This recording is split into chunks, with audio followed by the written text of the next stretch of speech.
And we are back. We're Hey, back. everybody. We are stuck on this level. We are... Welcome to the movie podcast version of the Bombadiers, where Michael rants about one particular Tyler Perry movie. I do want to point out one thing. I did use psychotic in the wrong context there. That's fair. Because this movie does deal in mental health, just not psychosis. Okay. Or I guess mental illness. But Well, I appreciate that. we'll get there. So that was nice of you. where to were correct we? yourself. Here's where we were. The woman in charge of like handling accounts or something at Prescott, like basically the person he needs to get in contact with to arrange a meeting with Mr. Prescott and deliver his infinite energy idea, which Mr. Prescott should be scrambling to fucking get at, but we can kind of understand why he doesn't, because if somebody was essentially stalking your company for 2 decades saying, I have infinite energy, I would be like, go away. Go away. This is a problem. So Shit. I can't blame him too hard. So he says, I just want to have coffee. And she goes into the office and she's like, pull up the files on Robert, whatever his last name is. Pull up the file on Robert's like Kelly. applications. And the secretary literally is like, you mean the dude who's been harassing us for 18 years? And she's like, yes.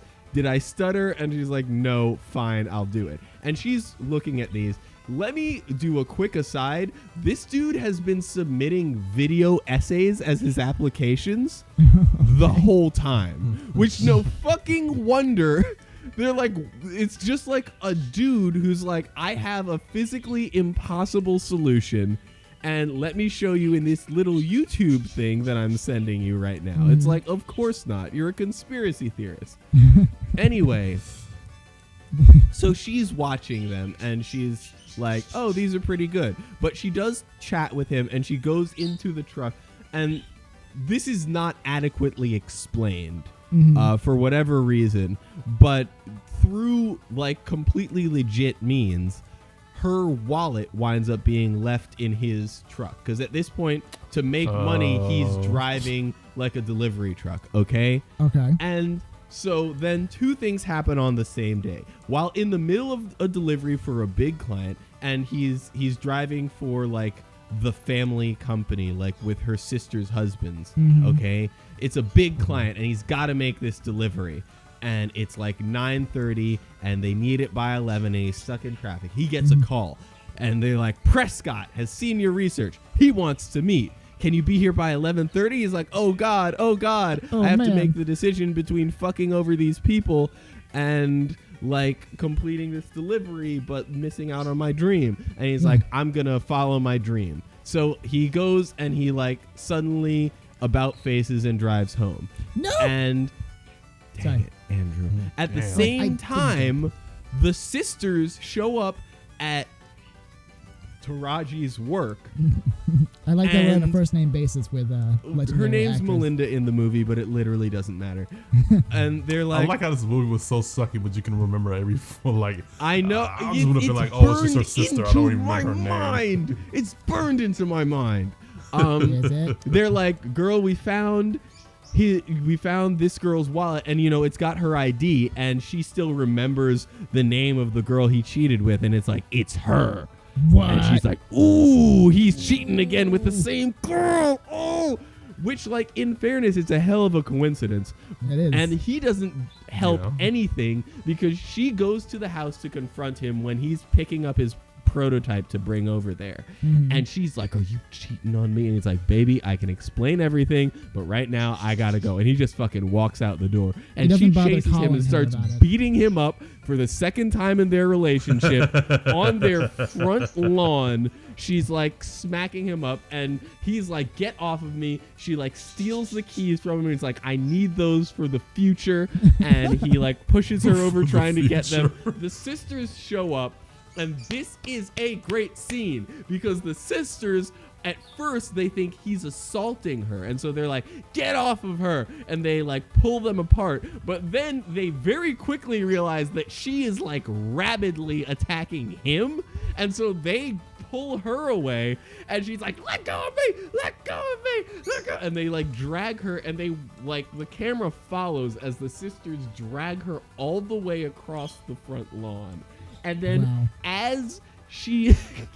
as they're dragging her into the house, you hear the most pathetic scream that Taraji P. Henderson has ever uttered in her life. It like trails off in this way. It was like, ah!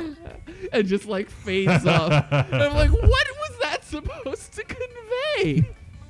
Distress, I guess. So they go basically like he goes to this meeting and it's disappointing, and he comes back and he's like, I'm sorry, I need a better offer, because they were offering him very little money for literally the solution to a global crisis. Yeah.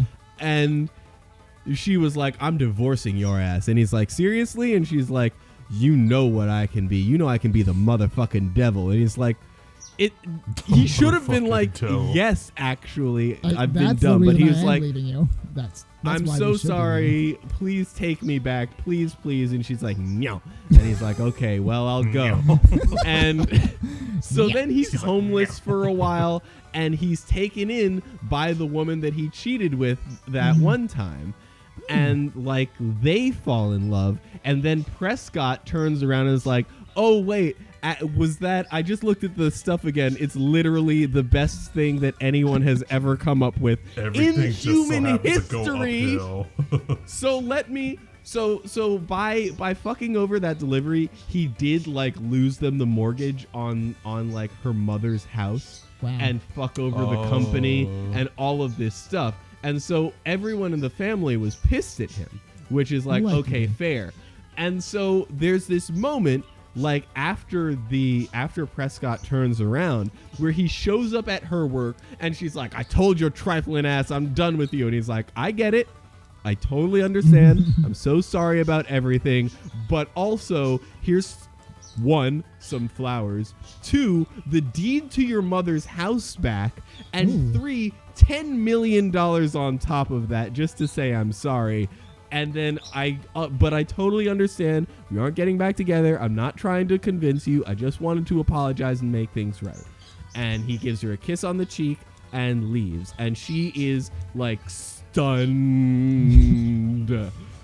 And she like she shows it to her sisters, and her sisters are like, damn. Like there's one sister who's like normal, and then there's one sister who will not under any circumstances shut the fuck up. Right. Like it's her job to be incredibly obnoxious in all scenes, so that her other sister, her husband, whoever happens to be nearby is like, please calm down. And she's like, no, I'm gonna say it. And it's like, nobody needs you to say it. Nobody wants you to say it. Please stop being who you are. And so finally in this scene, Taraji Henderson is like, shut the fuck up, because I shouldn't have listened to you, because this is a good man. Andrew, please, God. Okay, I'm good. I got it. Jesus, God. Not kill yourself. Thank you. I know. And there we go. Yeah. Thank you, Lord. That would be a way to end the episode, but we actually have like 10 more minutes left in this recording. Okay, well, it's gonna be weirdly timed. That's all. So that's the end of part 1. You have to understand that's the end of the first part 1. There's part 2? So what you have to understand is that this is a Lifetime movie. That was a Lifetime movie. That part was a Lifetime movie. Okay. And then the fucking title cards begin.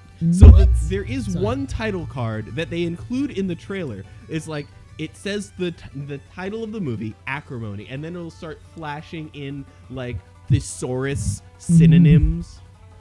like spitefulness, blah blah blah blah blah blah blah. And then they have another word that means regret or some shit, whatever. And they threw that title card in because this is like part 2. But like it's a 5-part movie where the first part is a fucking hour long and the remaining 4 parts are crammed in at the end, which like that makes no several different sense. what the fucks. It there. does sound Andrew, like... wait. I know, Andrew, I'm wait. good. Don't So go now. she's all regretful, right? Oh, and she's like, no! Sorry. oof. That So what I'm dumb-ass swamp thing over there. Sorry. I've got to back up here because he there's this one scene where he makes all these promises. He's like, baby, I'm going to be, and I can't stress this enough. He shouldn't, like, it shouldn't have been he shouldn't have been so confident because what he was, like, trying to make was fucking impossible. Right. But the movie universe allowed it, so he was right to be confident. He was like, baby, when I make it big, we're going to live at the top of, like, that tower, like, in a penthouse apartment, and we're going to, like, have a boat, and we're going to name it Gale, because I guess that's her last name, Melinda Gale, so we're going to call it the Gale or some shit, and we're going to have all of this stuff, okay? And he's like, I promise this is what we're going to have. And then he was like, no, fuck you. We're getting divorced. And he was like, please no. And she was like, fuck you. So now she's regretting it, right? He's like, oh, fuck. Why did I divorce him? Now he's got money. Yeah. And I'm very upset. So she goes all smiles to his new rich guy apartment. And it's the exact, like, penthouse setup that they talked about, and she's like, ooh, just like you promised. Ooh, look at all of this. Oh, look at this view. You told me about what a great view we'd have. You know, you coming by and saying that you loved me, like, made me realize that I still love you. And she is wearing a trench coat, which you know what that fucking means. It means she's wearing got some she's lingerie underneath. Boobies. Except just as she reveals that she's got that lingerie on, the woman who is now his ex-wife, Robert's fiance, comes out and she's like, hey, what's up? And she like covers up and runs out. And then like the narrator sort of like overview is like, I can't believe he did that to me. It's like, you went there. He was not expecting you. He didn't want you there. And she's like, how could he do this to me? Oh, I forgot that he was there. Straight killed him. Straight up.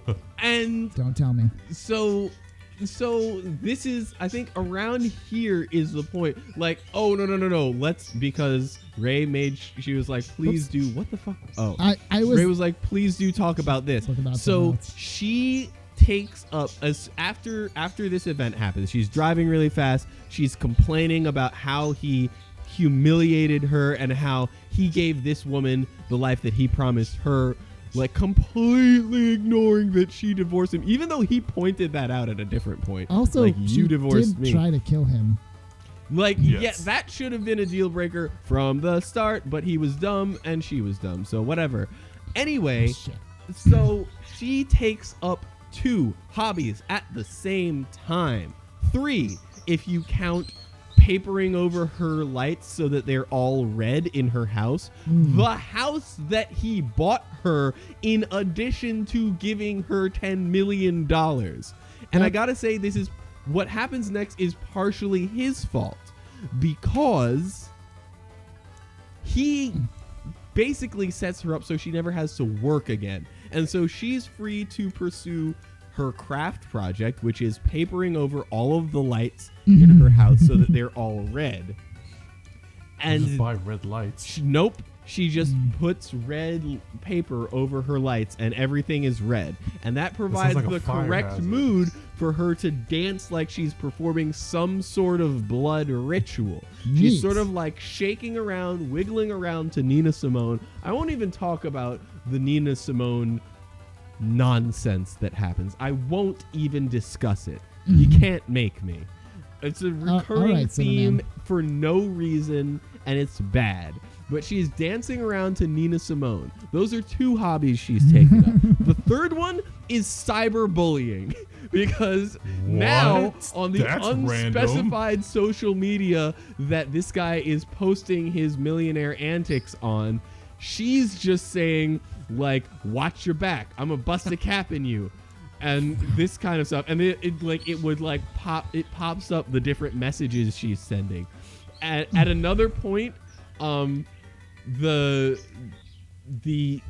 fiance, I completely forgot what her name is. She's like, I didn't want to tell you about this, Robert, but I've received like 3,300 nasty messages from someone named Pissed. Her name, she named herself Very Pissed. creative. And she's like, it's obviously Melinda. And is like, well, I can't argue with that, honestly. And then they announce the wedding, and she's like, that was my wedding. And so she does what any reasonable fucking like demon would do and goes to the bridal shop. She finds the wedding dress that she's going to get. Andrew, I'm disappointed. Andrew. You sound just like my She parents. finds the wedding shop. I think it was something that he'd talked about. She finds the wedding shop. She finds the dress that's reserved for her and literally just pours fucking acid on it. God damn. Just fucking real, just like the kind of like cartoon acid that starts like steaming and smoking Squirt from the when you flower. pour it. Yeah. Like one step away from the Joker, because she's carrying it in like a like probably the hazardous materials container that it was originally found in. It's got all of the warning signs on it. She just pours it into the dress and then just strolls out. And then the smoke alarm goes off, which is that how it works? Like, is acid steam, will that set off a smoke alarm? I don't know. No. But it does in this movie.